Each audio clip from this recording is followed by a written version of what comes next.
Nah, yang paling sederhana adalah melihat ini. Klasifikasi konsep diri. Jadi konsep diri ya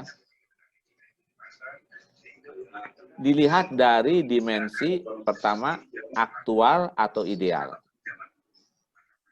Atau pribadi atau bersifat sosial. Jadi kalau begini, bagaimana sebenarnya saya melihat diri saya sendiri? Nah, misalnya, secara fisik, saya menganggap terlalu kurus. Nah, ini kalau fisik. Berarti kita bicara konsep diri aktual, private self. Yang kedua, contoh yang bersifat non-fisik. Saya menganggap diri saya kurang percaya diri. Nah, ini yang kita sebut dengan konsep diri aktual, private self. Ya. Bagaimana konsep diri aktual, social self? Ayah saya, ibu saya, adik saya mengatakan saya terlalu kurus. Nah, maka di sini disebut dengan social self. Ya. Kemudian, bagaimana ini konsep diri ideal dan private self? Jadi bagaimana seharusnya saya melihat diri saya sendiri? Nah, misalnya, saya ingin meningkatkan berat badan. Saya ingin meningkatkan berat badan. Nah, maka saya bicara private self, konsep diri ideal. Bagaimana kalau kita mengatakan ini konsep diri ideal dengan social self? Bagaimana seharusnya orang lain melihat diri saya? Jadi misalnya, ibu saya, kakak saya, adik saya, ayah saya mengatakan seharusnya saya lebih berat lagi bobot tubuh saya. Atau kalau secara psikis, seharusnya kamu lebih percaya diri. Nah, jadi bagaimana kita melihat diri kita yang aktual dan ideal, ini akan memengaruhi kita apa yang mau kita beli, apa yang mau kita konsumsi. Nah, ini yang kita sebut dengan klasifikasi konsep diri. Oke, coba sekarang semuanya nih berpartisipasi. Gambarkan saja satu ini, konsep diri aktual atau private self. Bagaimana sebenarnya Anda melihat diri Anda. Oke, tuliskan semuanya. Oke, tulis di chatnya masing-masing. Ya, boleh secara psikis atau boleh secara fisik. Ya, silakan. Ini mau tanya salah satu anjing. Nggak tanya salah satu sih, suruh nulis di chat tau nggak? Misalkan dia nanya nih, kan Prelkon. Misalkan pertanyaan kayak, apa yang mempengaruhi kepribadian seseorang? Suruh chat satu, ntar dicek katanya. Katanya, nggak tahu. Anjing. Oke, saya belum melihat chatnya.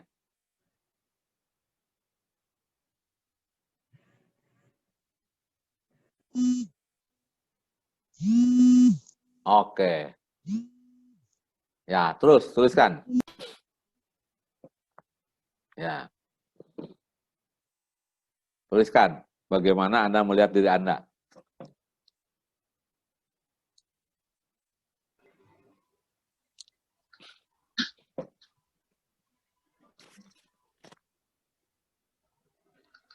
Oke, bagus. Kurang percaya diri. Ya. Kurang pede. Nah. Suka panik. Nah, ya. Pemalu. Nah, oke, ya. Kurang gemuk. Oke, merasa insecure. Oke, kurang pede. Ya, bagus, ya. Merasa terlalu mementingkan diri sendiri. Oke, bagus, ya.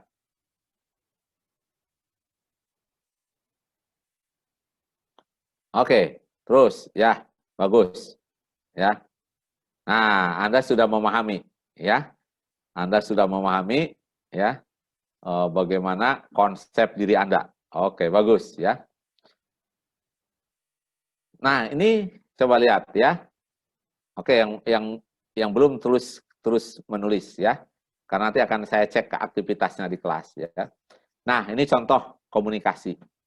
Ya, bagaimana menggunakan ideal self concept dalam pembuatan iklannya. Ya. You don't need high heel to raise your self esteem. You will feel amazing even with a few grams more. Ya. Jadi ini iklan sebetulnya iklan perhiasan ya. Jadi dengan memakai perhiasan itu, rasa kepercayaan dirinya akan meningkat. Nah, ini yang kita sebut dengan, ya. Oke, baik. Jadi, ini yang tadi saya gambarkan dalam bagan, ya. Aktual self concept, ideal self concept, ya. Apa namanya? Yang tadi saya jelaskan. Jadi orang ingin membangun ideal self concept. Ya. Nah, private self concept, ya. Kemudian social self concept, pandangan masyarakat atau orang lain terhadap diri seseorang, atau keinginan seseorang mengenai bagaimana seharusnya masyarakat atau orang lain melihat dirinya. Nah, jadi kalau kita perhatikan, bagaimana konsumen memandang dirinya akan memengaruhi produk yang dibeli dan digunakannya. Nah, konsumen akan menggunakan produk yang memiliki citra merek yang dapat merefleksikan konsep diri atau citra yang dimilikinya. Nah, ini hubungannya. Bagaimana konsep diri dengan konsumsi produk. Ya. Nah, ini membangun konsep diri yang conquer wilderness, ya. Nah, untuk menggambarkan konsep diri yang conquer wilderness, nah, tentu ada produk yang harus dibeli. Nah, produk mobil inilah ya yang sangat relevan. Nah, ideal self concept sangat terkait dengan harga diri. Orang yang memiliki harga diri yang tinggi akan memiliki kepercayaan yang tinggi bahwa mereka akan melaksanakan tugas dengan baik. Nah, sehingga yakin akan berhasil. Nah, suatu iklan akan mengaitkan antara atribut produk dengan harga diri konsumen untuk memberikan kesan bahwa produk tersebut penting bagi konsumen untuk meningkatkan harga dirinya. Ya. Nah, ini contohnya ya. Picanto menggunakan konsep diri kemewahan untuk menarik konsumen yang tinggal di kota besar. Ya. Nah, ini ideal. Ya, Anda ingin membangun konsep diri, ya, maka produk yang sering digunakan. Ya, ini tadi sudah dijelaskan. Nah, ini contoh lagi, authentic American style, ya. Ini juga menggunakan konsep diri. Nah, private self concept, bagaimana seseorang melihat dirinya yang sebenarnya, tetapi bagaimana atau bagaimana dia ingin menjadi seseorang dengan karakter sifat tertentu. Bagaimana seseorang melihat dirinya akan sangat mempengaruhi private self concept yang dimiliki orang tersebut. Nah, jadi private self itu terhadap dirinya, ya.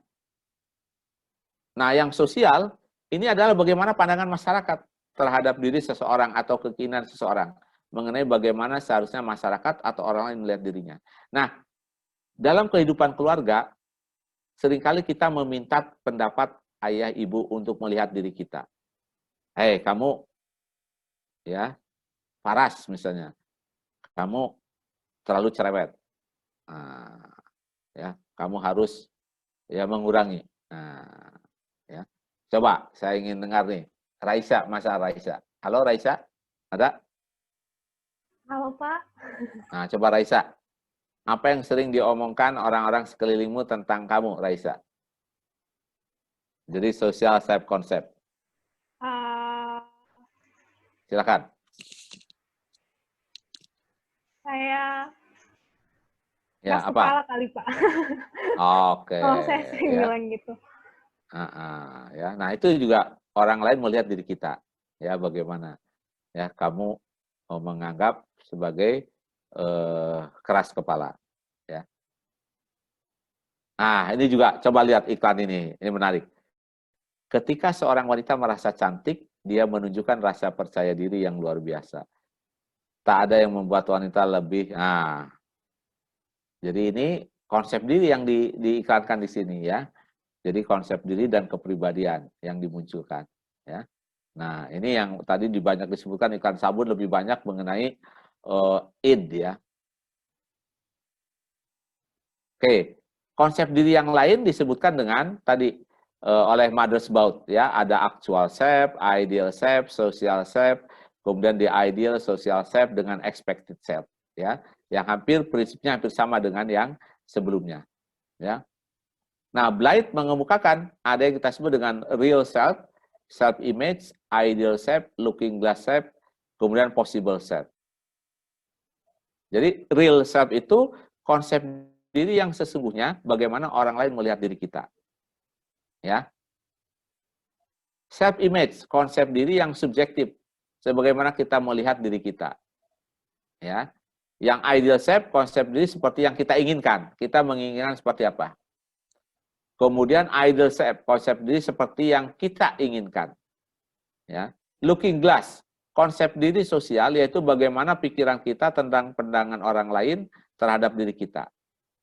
Kemudian possible self, konsep diri yang mungkin terjadi pada diri kita, yaitu konsep diri yang diinginkan untuk dapat terjadi. Nah, tadi, possible ini sama dengan yang ideal. Waduh, saya ingin sekali berat badan saya nambah 5 kilo, supaya saya terlihat agak berisi, nah bukan kurus. Nah, ini yang kita sebut dengan possible self. Ya. Nah, ini masih tadi penjelasannya ya dengan slide sebelumnya. Nah, sekarang bagaimana kaitan ya, saya ulangi. Bagaimana kaitan antara nah ini ya between component of self concept. Jadi kalau kita lihat di sini. Real self, bagaimana orang lain melihat kita. Ya, ini akan berhubungan dengan self image kita, kemudian looking glass self kita. Ya. Nah, kemudian ini akan berhubungan juga dengan konsep diri bagaimana kita melihat diri kita sendiri. Nah, jadi semua komponen ini saling berhubungan. Ya. Jadi kalau kita ingin ideal tubuh kita, nah, maka kita juga tadi membangun ideal self. Ya, yang pada akhirnya akan mempengaruhi apa yang kita konsumsi. Nah,